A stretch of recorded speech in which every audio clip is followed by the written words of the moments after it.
Brazil বনাম সেনেগালের ম্যাচটি কিভাবে খুব সহজেই লাইভ দেখবেন। ব্রাজিল বনাম সেনেগাল বর্তমান পরিসংখ্যানে সেনেগালই অনেক এগিয়ে। সেনেগালের বিপক্ষে ব্রাজিল একবারও জয় নিয়ে ফিরতে পারেনি। কার্লো আনচেলত্তির একাদশের ভিডিও দিয়েছি, দেখেছেন আপনারা। সেনেগালের ম্যাচে কার্লো আনচেলত্তি বলেন, আমি এই একাদশ নিয়ে খুশি। তিনি বলেন, একাদশ যেমনই হোক না কেন, আমি ডিফেন্স অ্যাটাকিং লাইন নিয়ে বেশি কাজ করতে চাই, কারণ ডিফেন্স আমাদের প্রতিপক্ষের গোল দেওয়া থেকে রক্ষা করবে আর অ্যাটাকিং আমাদের গোল করতে সাহায্য করবে।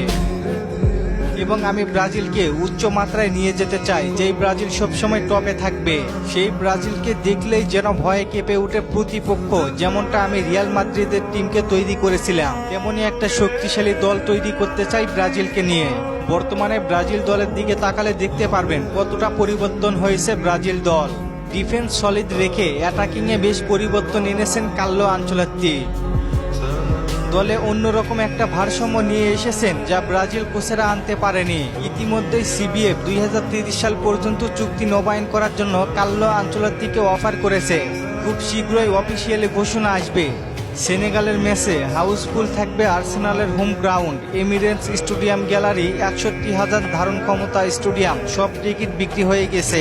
এটাই হচ্ছে ব্রাজিলের পাওয়ার। আর চলেন দেখে আসি ব্রাজিলের ম্যাচগুলো কোন কোন ভাবে লাইভ দেখতে পারেন।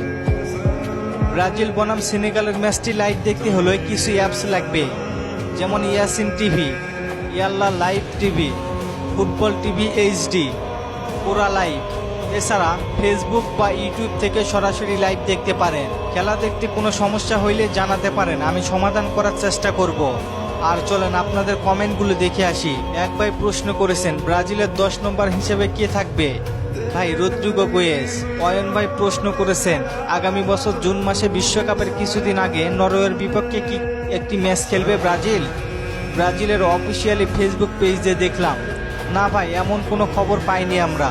আরেক ভাই প্রশ্ন করেছেন, ওয়ার্ল্ড কাপ কবে ভাই? ভাই জুন মাসের 11 তারিখ থেকে। ধন্যবাদ সবাইকে প্রশ্ন করার জন্য। আর ফুটবলকে নিয়ে নতুন কোনো প্রশ্ন থাকলে করতে পারেন, পরবর্তী ভিডিওতে রিপ্লাই করব। ধন্যবাদ।